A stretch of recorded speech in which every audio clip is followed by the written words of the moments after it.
नमस्ते दोस्तों, मैं हूं अंजलि और स्वागत है आपका अंजलि's ब्यूटीफुल स्काई में। और आज का वीडियो उन लोगों के लिए है जो यूएस वीज़ा के लिए अप्लाई करने वाले हैं या ऐसा करने की सोच रहे हैं, क्योंकि आज इस वीडियो में मैं अपनी H4 यूएस वीज़ा एप्लीकेशन का पूरा प्रोसेस और अपना एक्सपीरियंस आपसे शेयर करूंगी। इमरजेंसी यानी कि एक्सपेडाइट वीज़ा इंटरव्यू आप कैसे ले सकते हैं वो भी मैं आपको इस वीडियो में शेयर करूंगी। अगर मेरी ये बताई गई जानकारी आप लोगों के लिए यूजफुल होगी, फायदेमंद होगी, आपके काम आएगी तो मुझे बहुत खुशी होगी। सो चलिए गाइज वीडियो स्टार्ट करते हैं। सो गाइज, जैसे कि मैंने कहा कि मैंने यूएस H4 वीज़ा के लिए अप्लाई किया था, तो मेरा वीज़ा भी स्टैम्प होके आ चुका है। तो यस, ये बहुत खुशी की बात है। एंड ऑफ कोर्स जब वीज़ा आपका स्टैम्प होके आता है तो बहुत ज़्यादा खुशी होती है आपको। पहले मैं उससे पहले आपको ये बता दूं कि मेरे हस्बैंड जो थे वो फेब में यूएस चले गए थे और हम लोगों को भी अप्रैल में जाना था, बट बिकॉज ऑफ कोविड हम लोग यहीं पे इंडिया में ही रह गए। और फिर उसके बाद से फ़्लाइट्स बंद हो गई और जब फ़्लाइट थोड़ी थोड़ी स्टार्ट हुई तो जून में ट्रंप ने एक बैन लगा दिया सारे यूएस वीज़ाज़ पे कि दिसंबर 2020 तक कोई भी नया वीज़ा अप्रूव नहीं होगा, कोई भी यूएस में ट्रैवल नहीं कर पाएगा, क्योंकि इलेक्शन भी आने वाले थे और ऐसा कोई भी वीज़ा वो अप्रूव नहीं करेंगे जिससे यूएस के लेबर को, वहाँ की इकोनॉमी को फ़र्क पड़े। तो हम लोग बहुत ज़्यादा सैड हो गए थे गाइस कि पूरा 31 दिसंबर यानी कि इस पूरे साल हमें वेट करना पड़ेगा। तो बाकी सारे लोगों की तरह हम भी यही मान के बैठे थे कि 31 दिसंबर 2020 तक हम लोग नए वीज़ा के लिए अप्लाई नहीं कर सकते हैं और हमारे पास वेट करने के अलावा और कोई दूसरा रास्ता नहीं है। बट लकीली मेरे हस्बैंड के एक फ्रेंड ने हमें एक इन्फॉर्मेशन दी कि आप एक्सपेडाइट यानी कि इमरजेंसी वीज़ा के लिए अप्लाई कर सकते हैं। आप रिक्वेस्ट कर सकते हैं, बट ये एम्बेसी पे डिपेंड करेगा कि वो आपको एक्सपेडाइट वीज़ा इंटरव्यू की डेट देते हैं या नहीं देते हैं, बट आप रिक्वेस्ट कर सकते हैं अपनी तरफ से।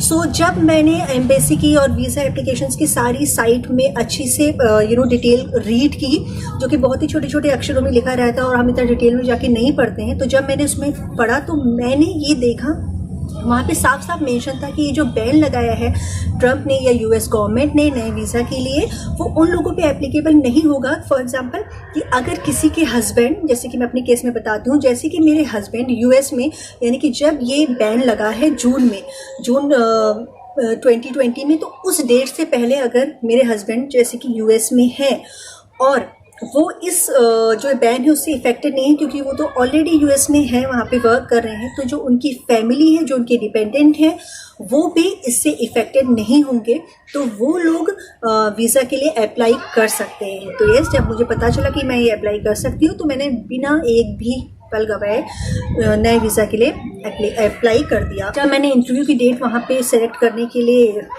सेलेक्ट करनी चाहिए, तो माय गॉड, मुझे 6 महीने बाद की यानी कि मार्च 2021 की डेट मिली। यानी कि अगर मैंने सोच लो आप, सितंबर, अक्टूबर, नवंबर, दिसंबर, जनवरी, फरवरी, मार्च, 6 से 7 महीने बाद की मुझे डेट मिली।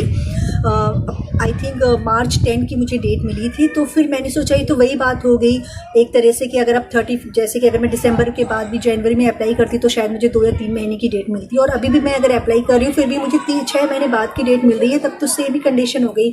फिर से मैं बहुत सैड हो गई। लेकिन येस, जैसे कि मुझे पता चला था कि मैं एक्सपेडाइट यानी कि इमरजेंसी वीज़ा के लिए अप्लाई कर सकती हूँ, तो जब आप नॉर्मल प्रोसेस से वीज़ा अप्लाई कर देते हैं, फ़ी भी पे कर देते हैं, उसके बाद आप एक नॉर्मल अपॉइंटमेंट ले लेते हैं, जैसे कि मैंने मार्च वाला अपॉइंटमेंट जो था वो मुझे मिल गया था, उसके बाद ही आप एक्सपेडाइट यानी कि इमरजेंसी वीज़ा के लिए अप्लाई कर सकते हैं, रिक्वेस्ट कर सकते हैं। वहाँ पर आपको ऑप्शन नीचे मिल जाएगा।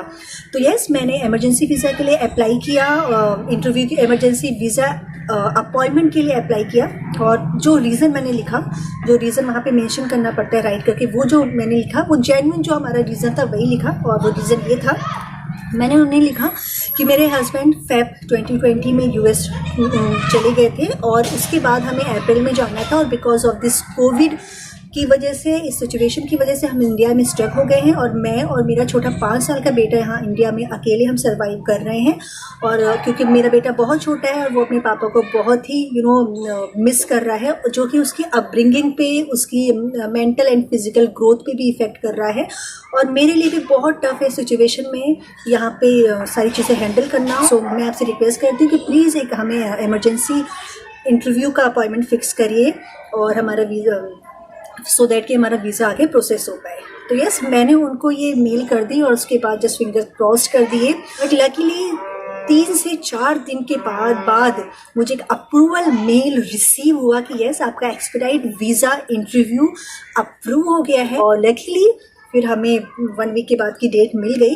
तो 2 डेट मिली, एक बायोमेट्रिक की डेट जो कि 1 दिन होता है और नेक्स्ट डे आपका मेन इंटरव्यू होता है। उससे पहले मैं आपको कुछ बेसिक चीज़ें देती हूँ, बेसिक प्रोसेस बता देती हूँ कि कैसे आप US वीज़ा के लिए अप्लाई करते हैं, कैसे पेमेंट करते हैं और कैसे आपको अपॉइंटमेंट मिलता है। सो चलिए देखते हैं।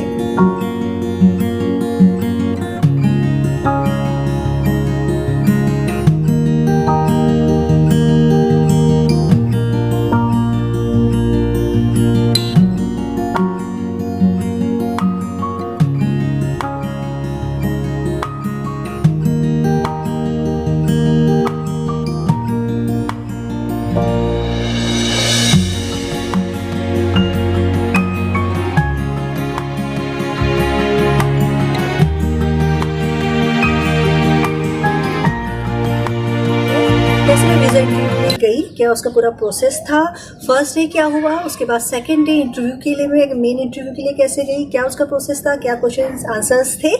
चलिए वो सारी चीज़ें हम देखते हैं।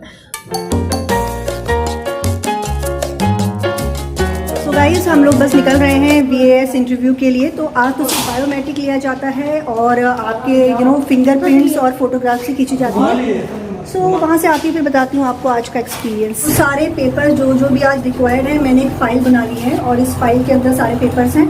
आप मोबाइल या और लैपटॉप, टैबलेट ऐसी कोई भी चीज़ अपने साथ में कैरी नहीं कर सकते हैं। तो सिर्फ फाइल है मेरे पास।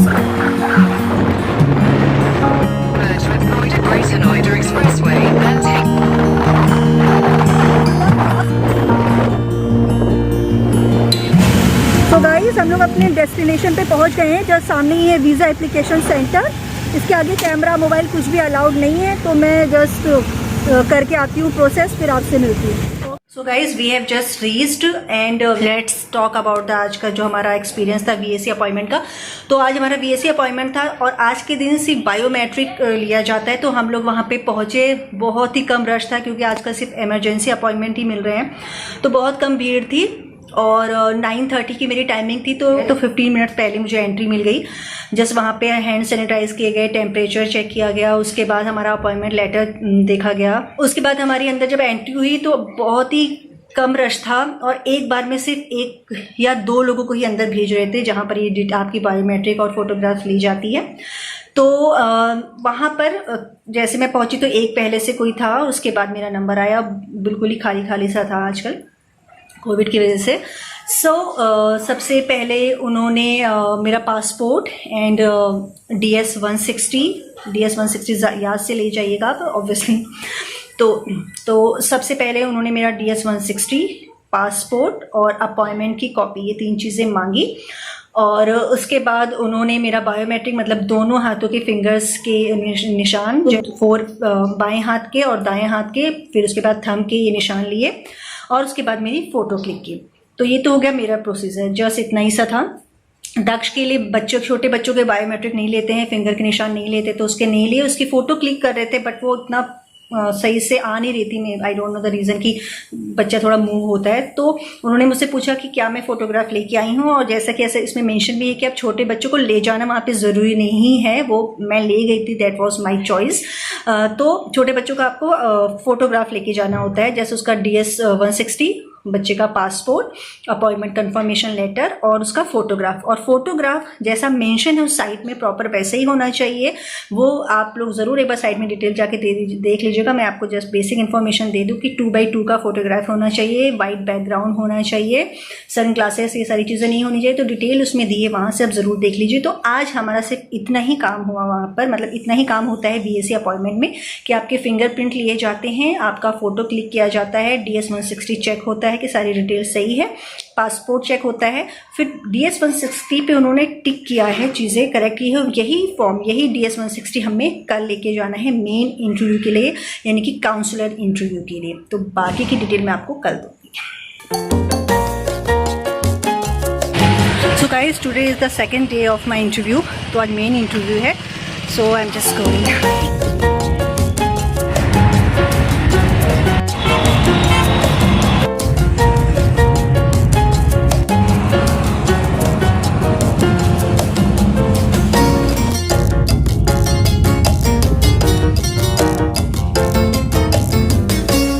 इंटरव्यू देके वापस आ गई हूँ। तो चलिए चलिए मैं आपसे शेयर करती हूँ आज का एक्सपीरियंस और कैसा रहा मेरा आज इंटरव्यू का पूरा प्रोसेस। तो मेरा इंटरव्यू जो टाइमिंग था, आज का जो मेन इंटरव्यू था, काउंसलर इंटरव्यू, वो था 10:45 और 15 मिनट्स पहले ही पहुंचने के लिए उसमें मेंशन था। स्पेशली कोविड-19 की वजह से बोला था कि बहुत ज़्यादा जल्दी नहीं आए, सो दैट कि वहाँ पे रश वगैरह ना हो। तो मैं 15 मिनट पहले वहाँ पे पहुँच गई थी। और उसके ऑल्दो 14 ईयर्स से छोटे बच्चों को लाना ज़रूरी नहीं होता है, वो आपकी चॉइस है, बट मैं दक्ष को साथ में लेके गई थी। फिर उसके बाद जब मैं अंदर पहुंची जहाँ पे वेटिंग एरिया था, तो वहाँ पर भी बहुत कम लोग थे।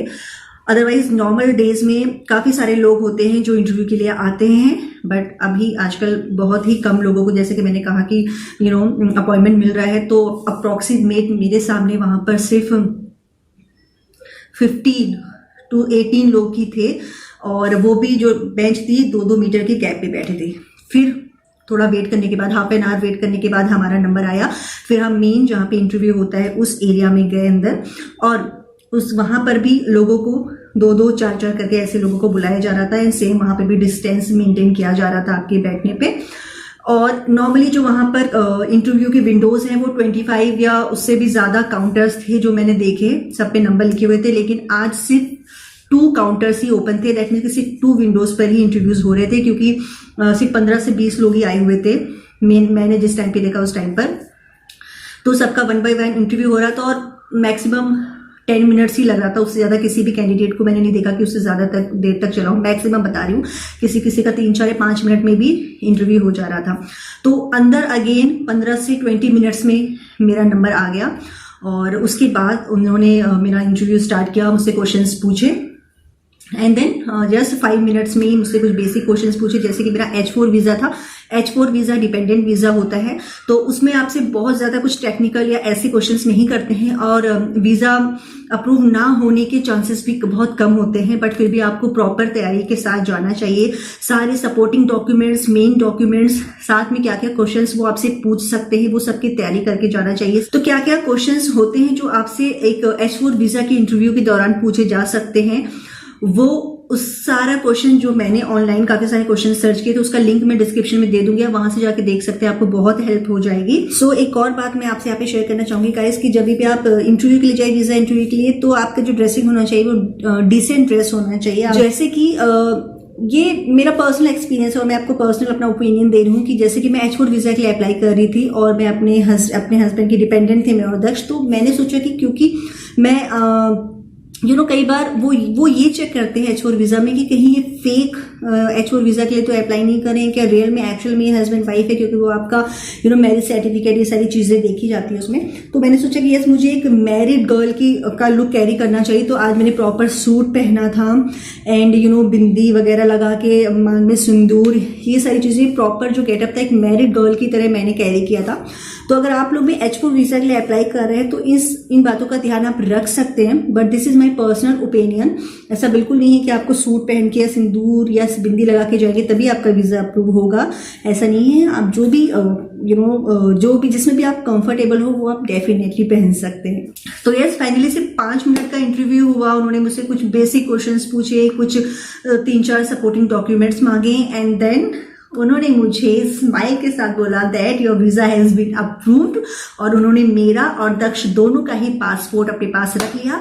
तो अगर इंटरव्यू में आपका पासपोर्ट वो लोग अपने पास रख ले, that means this is a good sign कि आपका वीजा अप्रूव्ड है।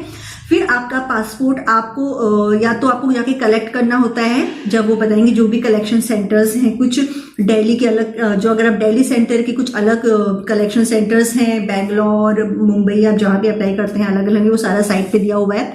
या दूसरा ऑप्शन है कि आप बाई मेल भी मंगा सकते हैं अपना पासपोर्ट, जब उसमें वीजा स्टैम्प वगैरह लग जाती है तो उसके पर पासपोर्ट 500 रुपीज आपको एक्स्ट्रा पे करने पड़ते हैं। तो मैंने अपना पासपोर्ट बाई कोरियर मंगाया है, तो वो लोग मुझे बाद में वहां से डिस्पैच कर देंगे। मुझे पर पासपोर्ट 500 रुपीज पे करने होंगे। दिस इज द फैसिलिटी जो जब आप फॉर्म भरते हैं DS 160 या फिर अपॉइंटमेंट लेते हैं, वहां पर ये ऑप्शन आपको मिल जाएगा।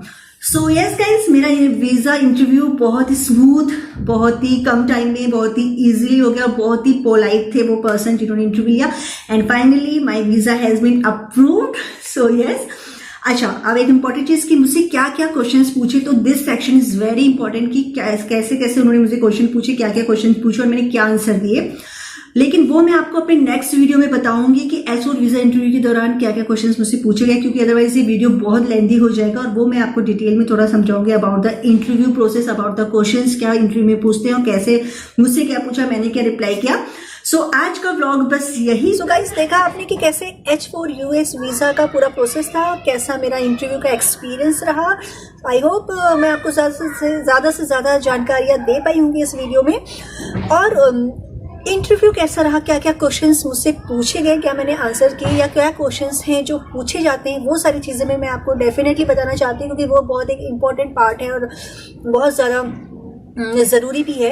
लेकिन अगर वो इस वीडियो में मैं आपको बताऊंगी तो बहुत ज़्यादा लेंथी हो जाएगा वीडियो, तो मैं उसके लिए अलग से वीडियो आपसे शेयर करूंगी जिसमें मैं आपको पूरा क्वेश्चन एंड आंसर्स बताऊंगी कि H4 वीज़ा के लिए क्या क्या आपको तैयारियां करके जानी चाहिए, क्या क्या क्वेश्चंस हैं जो पूछे जा सकते हैं और क्या क्या क्वेश्चंस हैं जो मुझसे पूछे गए। सो प्लीज़ वो वीडियो भी ज़रूर देखिएगा गाइज। आई होप ये वीडियो आप लोगों के लिए काम का होगा, यूज़फुल होगा।